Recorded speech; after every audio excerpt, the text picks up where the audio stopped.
Trump మరోసారి big shock ఇచ్చారు. పాకిస్తాన్ లో పెట్టుబడులు పెడుతున్నారట. ఈ అంశం మొదటి నుంచే ఉంది. అమెరికా అధ్యక్షుడు అయిన తర్వాత వెంటనే ఆయనకు వచ్చిన ఆలోచన ఇదే. కుక్కలున్న చోట కొంత దాచి పెడితే ఆ కుక్కలే వాటన్నిటికీ కాపలాగా ఉంటాయి అనుకున్నాడో ఏమో. ఆ కుక్కలున్న చోట తనకు సంబంధించిన పెట్టుబడులు పెట్టాలని చెప్పి డొనాల్డ్ ట్రంప్ ఆలోచించి ఉంటాడు. అందుకే పాకిస్తాన్ కుక్కలకి సహాయం చేసే ప్రయత్నం ప్రతి చోట చేస్తూనే ఉన్నాడు. పాకిస్తాన్కి ఏదో ఒక సహాయం చేస్తూనే ఉన్నాడు డొనాల్డ్ ట్రంప్. అది మాట సహాయమైనా లేకపోతే ఆర్థిక సహాయమైనా. IMF ఫండ్స్ రాకుండా అడ్డుకోవాలని చెప్పి ప్రపంచ దేశాల ముందు భారత్ చాలా గట్టిగా చెప్పింది. కానీ డబ్బులు ఇచ్చాడు. ప్రపంచ దేశాలు మొత్తం కూడా పాకిస్తాన్ ఒక ఉగ్రవాద దేశంగా చాలా కరాఖండిగా చెప్తూ ఉన్నాయి. అయినా కూడా పాకిస్తాన్ మంచి దేశము, పవర్ఫుల్ దేశం అట. ఆయనకు మరి ఏ పవర్ కనిపించిందో. సో పాకిస్తాన్కి ట్రంప్ కీలక ఒప్పందం కుదుర్చుకునేటువంటి ఒక ఆలోచనలో ఉన్నారు. పాక్లో భారీ చమురు నిల్వల అభివృద్ధికి అగ్రిమెంట్ కుదుర్చుకున్నారట. భాగస్వామ్యం కోసం ఆయిల్ కంపెనీని గుర్తించే పనిలో ఉన్నామని వెల్లడించారు ఆయన. ఇప్పటికే భారత్ పైన 25% టారిఫ్లని విధించిన డొనాల్డ్ ట్రంప్ మిత్రదేశం అంటూనే భారత్ పైన అమెరికా అక్కసు వెలగక్కుతోంది.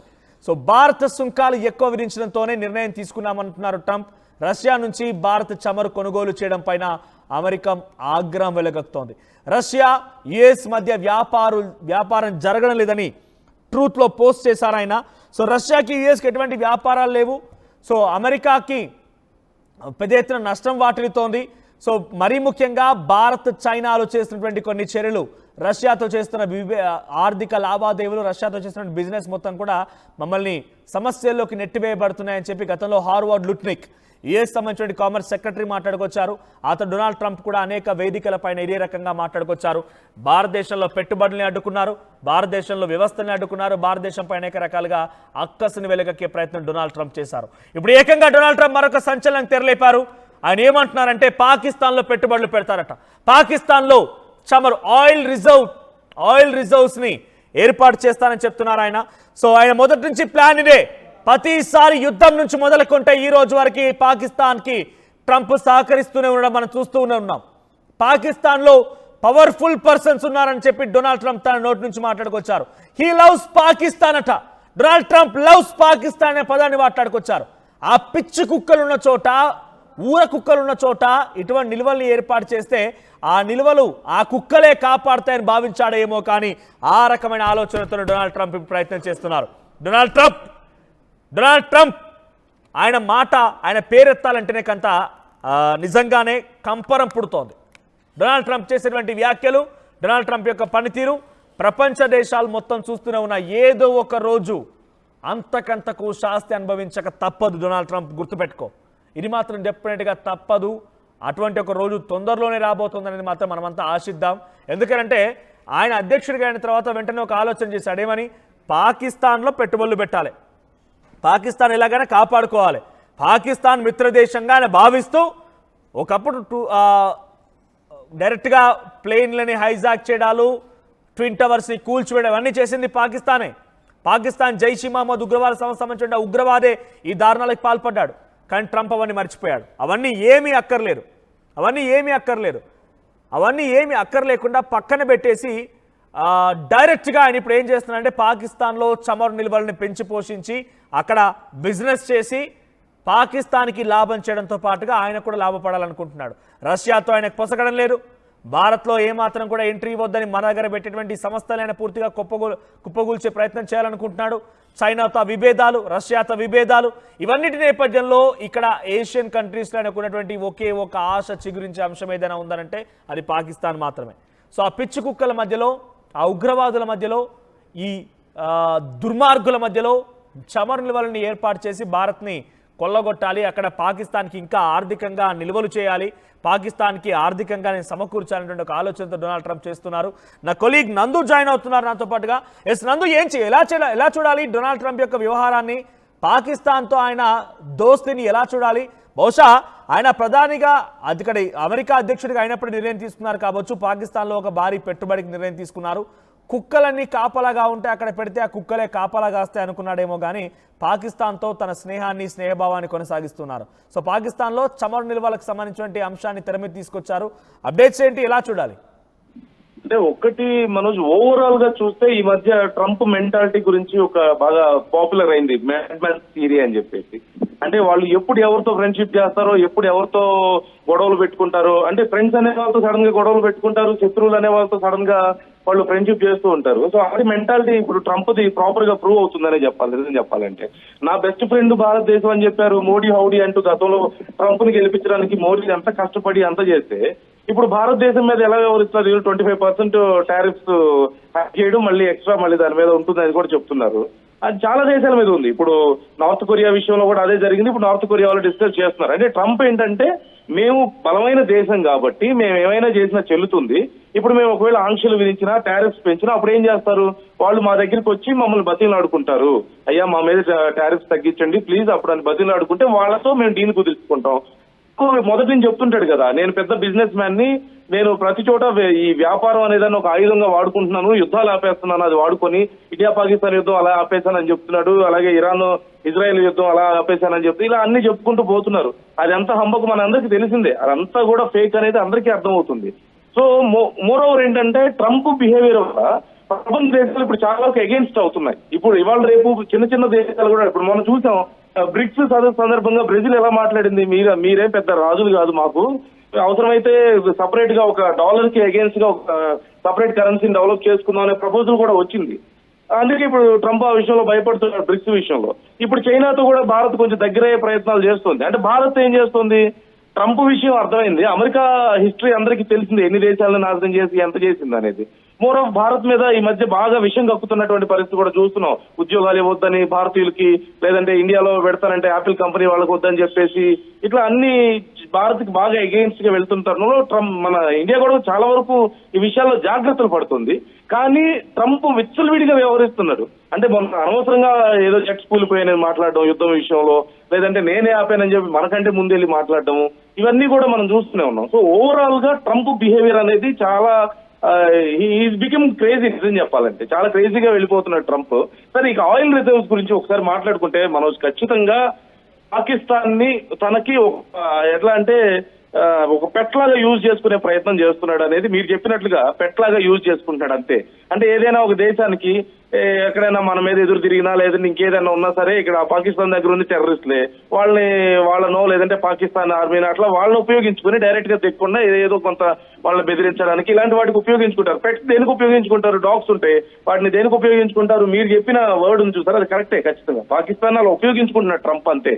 ఎందుకు చేస్తున్నాడు అంటే దానివల్ల ఏమన్నా లార్జర్ బెనిఫిట్స్ ఏమైనా ఉన్నాయా, లాంగ్ టర్మ్ బెనిఫిట్స్ ఉన్నాయా అంటే మన లాంటి వాళ్ళని పక్కన పెట్టి, ఇండియా లాంటి దేశాలను పక్కన పెట్టి పాకిస్తాన్ లాంటి దేశాలని మళ్ళీ దగ్గర చేసుకుంటే, ఇప్పుడు పాకిస్తాన్ ఏం చేస్తుంది? ఒక పక్క అమెరికా దగ్గర నుంచి వచ్చే ఫండ్స్ తీసుకుంటుంది, అమెరికా వెపన్స్ తీసుకుంటుంది, మళ్ళీ చైనా దగ్గరికి వెళ్తుంది, చైనా దగ్గర డ్రోన్స్ తీసుకుంటుంది, వాళ్ళు ఇచ్చే డబ్బులు కూడా తీసుకుంటారు. అంటే వాళ్ళు అవకాశవాదం, ఎవరు బ్రెడ్ వేస్తే వాళ్ళకి, ఎవరు బిస్కెట్ వేస్తే వాళ్ళ దగ్గరికి తోకుకుంటూ వెళ్ళిపోయినట్టు వెళ్ళిపోతారు వాళ్ళ అవసరాల కోసం.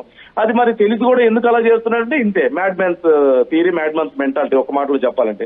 ఇక ఆయిల్ రిజర్వ్స్ గురించి మాట్లాడుతున్నాడు. రేపో మాపో భారత్ కి అమ్మినా మనం ఆశ్చర్యపోవాల్సిన అవసరం లేదంటూ ట్రంప్ ఒక ప్రకటన, దానికి పోస్ట్ కూడా ఒకటి చేశాడు. ఇండియాకి పాకిస్తాన్ ఆయిల్ అమ్మే అవకాశం ఉంది, దానికి సంబంధించి మేము ఇప్పటికే ఎక్సర్సైజ్ చేస్తున్నాము, ఒక కంట్రీని కూడా చూస్తున్నాము అవి డీల్స్ మాట్లాడడానికి అని చెప్పి మాట్లాడుతున్నారు. ఇండియాకి అతిపెద్ద సప్లయర్ గా మనకి ఇప్పుడు ఆల్రెడీ రష్యా ఉంది, దాని గురించే కదా ఏడుస్తున్నారు ట్రంప్. రష్యా నుంచి మనం ఆయిల్ కొనుగోలు చేయడం కూడా వాళ్ళకి నచ్చడం లేదు. సో ఇవన్నీ ఆల్టర్నేట్ తయారు చేసి ఏదో ఒక పెద్ద బూచిని చూపించి భయపెట్టాలనేది ట్రంప్. అంటే ఒక రకంగా చెప్పాలంటే ట్రంప్ ఒక ఇల్యూజన్స్, హాలోజినేషన్స్, మరి వీటన్నిటితో సఫర్ అవుతున్నాడేమో. ట్రంప్ మెంటాలిటీ, మానసిక స్థితిని ఒకసారి నాకు తెలిసి వాళ్ళు చెక్ చేసుకుంటే బెటర్ ఏమో అనేది అనిపిస్తుంది చూస్తుంటే. ఇక ఆయిల్ రిజర్వ్స్ గురించే మాట్లాడుకుందాం. నిజంగా పాకిస్తాన్ ఒక్క విషయంలో మాత్రం ఒక ఫ్యాక్ట్ ఏంటంటే, పాకిస్తాన్ లో ఆయిల్ రిజర్వ్స్ కొత్తగా బయటపడ్డాయి. ఈ మధ్య కాలంలో కొన్ని కొత్తగా బయటపడ్డాయి. ఓవరాల్ గా 35 lakhs barrels of stocks Pakistan దగ్గర ఉన్నాయి ఓవరాల్ గా. అంటే వరల్డ్ వైడ్ గా చూసినట్లయితే వాళ్ళ దగ్గర ఉన్న స్టాక్స్ ఎంత అంటే 0.021% మాత్రమే. కాకపోతే ఏంటంటే పర్ డే 88,262 barrels ని పాకిస్తాన్ డెవలప్ చేస్తుంది, అంటే ఇప్పుడు ఉత్పత్తి చేస్తుంది ఆయిల్ ని. కాకపోతే రీసెంట్ గా సింధ్ ప్రావిన్స్ ప్రాంతంలో, అలాగే ఖైబర్ పఖ్తూన్ఖ్వా పంజాబ్ ఈ ప్రాంతాల్లో కొన్ని ఆయిల్ రిజర్వ్స్ పాకిస్తాన్ లో బయటపడ్డాయి. వాళ్ళకి సంబంధించిన సముద్ర జలాల్లో కూడా కొన్ని ఆయిల్ రిజర్వ్స్ ను గుర్తించారు. ఇది కొంత పాకిస్తాన్ కి చాలా హ్యాపీ న్యూస్ అన్నమాట. ఇప్పుడు పాకిస్తాన్ ఈ ట్రంప్ కూడా ఏంటంటే ఈ విషయాలని కొంచెం ఇవి గమనించే వీళ్ళ దగ్గర ఆయిల్ రిజర్వ్స్ పెరుగుతున్నాయి అనేది గమనించి దాన్ని కొంచెం ఉపయోగించుకొని ఇప్పుడు ఏదో ఒక పెద్ద బూచిని చూపించే ప్రయత్నం చేస్తున్నారు. బట్ మోర్ ఆఫ్ చూస్తే ఇండియాతో కంపేర్ చేసుకుంటే పెద్ద రిజర్వ్స్ ఏం లేవు. వాళ్ళ దగ్గర ఉన్న రిజర్వ్స్ కి ఇండియా రిజర్వ్స్ తో పోల్చుకుంటే చాలా తక్కువ. మన దగ్గర ఆల్మోస్ట్ 472 crores బ్యారల్స్ మన దగ్గర రిజర్వ్ లో ఉంది. పాకిస్తాన్ దగ్గర ఎంత ఉంది? 35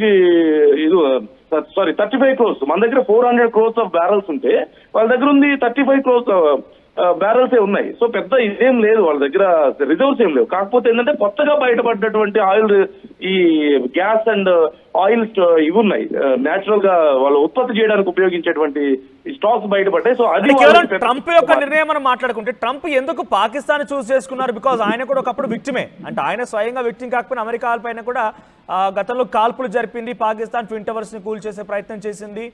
అది ఉగ్రవాద దేశంగానే పేరుగాంచబడింది. ప్రపంచ దేశాలు మొత్తం కూడా ఉగ్రవాద దేశంగానే చూస్తూ ఉన్నాయి. కానీ ఇప్పుడు డొనాల్డ్ ట్రంప్ అక్కడ పెట్టుబడులు ఎలా చూడాలి అనే ట్రేడ్ కోసమే రెండు దేశాలకు సంబంధించి యుద్ధాన్ని ఆపేస్తానని చెప్తూ ఉన్నాడు. కానీ ఇండియాతో ఎటువంటి ట్రేడ్ లేదు. We are not at least Donald Trump ఏది చెప్తే అది వినడానికి ఇండియా సిద్ధంగా లేదు. కానీ పాకిస్తాన్ వింటోంది.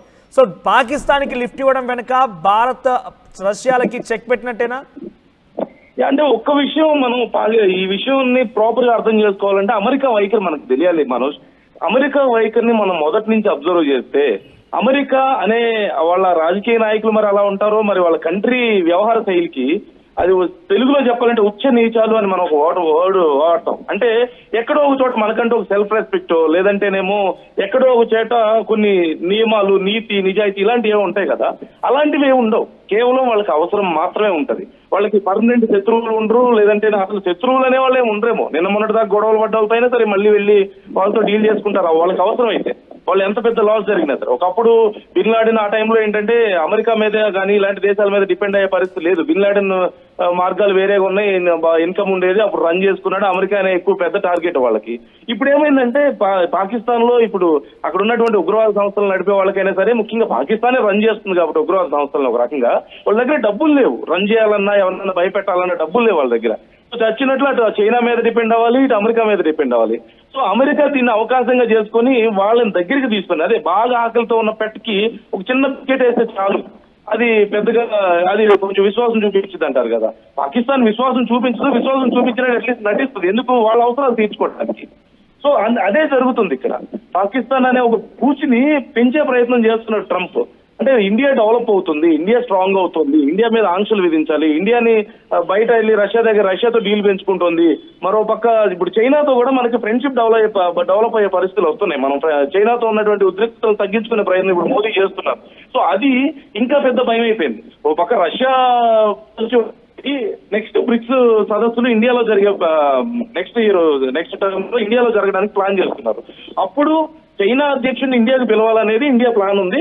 సో అంటే దానికోసం కాకపోయినా సరే ఉద్రిక్తతలు తగ్గించుకునే పనిలో కూడా ఉంది, బోర్డర్ ఉద్రిక్తతల్ని. సో ఓవరాల్ ఈ ప్రయత్నాలన్నీ కూడా ట్రంప్ కి నచ్చట్లా. సో ఇండియా వెళ్ళి ఎక్కడ బాగుపడిపోద్దో, ఇండియా ఎక్కడ స్ట్రాంగ్ గా అయిపోద్దో, ఇండియా ఎక్కడ సమస్యలు లేకుండా పోతాయో అని చెప్పేసి ఇలాంటి ఒక బూచిని డెవలప్ చేసుకుంటాడు. కేవలం ఇండియా కోసం అనే కాదు, నిజం చెప్పాలంటే ఎందుకు చేస్తున్నాడు అనేది మరి అతనికి తెలుసో లేదో క్లారిటీ లేదు. దీనివల్ల ఉపయోగం అయితే ఏం లేదు. ఒక మాటలో చెప్పాలంటే పాకిస్తాన్ దగ్గర అలాంటి రిజర్వ్స్ పెట్టుకోవడం వల్ల ఎప్పుడు పాకిస్తాన్ ఎదురు తిరుగుతుందో అదే తెలియదు. వైల్డ్ డాగ్ మెంటాలిటీ పాకిస్తాన్, ఒక రకంగా చెప్పాలంటే మ్యాడ్ డాగ్ మెంటాలిటీ. అక్కడేమో మ్యాడ్ మ్యాన్ థియరీ ఇది, ఇక్కడేమో mad dog mentality.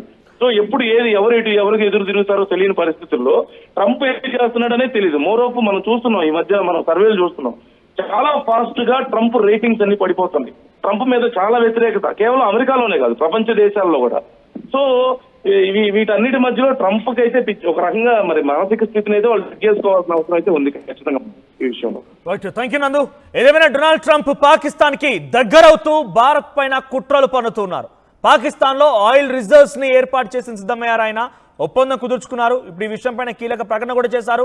So Donald Trump పేరు చెప్పాలంటే నిజంగా కంపరం ఎక్కుతోంది. బికాజ్ ఆయన మొదటి నుంచి కూడా భారత్కి వ్యతిరేకంగా, భారత ప్రజలకి వ్యతిరేకంగానే అవలంబిస్తున్న పరిస్థితి కనబడుతోంది. భారతదేశంలో పెట్టుబడులు పెడతానని కంపెనీల ముందుకు వస్తే పెట్టుబడులు పెట్టొద్దంటాడు. భారతదేశంలో ఉన్నటువంటి ప్రజలు వారిని వెనక్కి తిప్పి పంపించే ప్రయత్నం చేస్తాడు. వారంటే ప్రేమ అంటాడు. భారతదేశంపై టారిఫ్ విధిస్తాడు. డొనాల్డ్ ట్రంప్ ఏకంగా మోదీని పక్కన కూర్చోబెట్టుకొని ఏదేమైనా సరే భారతదేశం కూడా మనపై అధికంగా టారిఫ్లు విధిస్తోంది కాబట్టి మనం వారిపైన సేమ్ ఉంటాం, ఎవరు కూడా మనకు వ్యతిరేకులు కాదు, ఎవరు కూడా మనకు దగ్గరి వాళ్ళు కాదు, అందరూ సమానమైన రకంగా మాట్లాడుకొచ్చాడు. డొనాల్డ్ ట్రంప్ యొక్క వ్యవహారం ప్రస్తుతానికి ప్రపంచ దేశాలు గమనిస్తూ ఉన్నాయి. ఏదో ఒక రోజున డెఫినెట్ గా డొనాల్డ్ ట్రంప్ అంతకంతకు సమాధానం ఎదుర్కొంటారు, అంతకంతకి శాస్తి కూడా జరుగుతుంది. ఒకసారి డొనాల్డ్ ట్రంప్ స్వయంగా పాకిస్తాన్తో ఒప్పందం గురించి ఆయన మాట్లాడుకొచ్చారన్న మాటలో విందాం. India was the highest, or just about the highest tariff nation in the world, one of the highest, 100 points, 150 points or percentages. So India was one of the highest in the world. They had won 175%, and higher than that. You know, there's another higher one is Canada. They've been charging our farmers 200%, 300%, 400% for years, and nobody did anything about it. But India is one of the highest, so we're going to see. We're negotiating with India right now.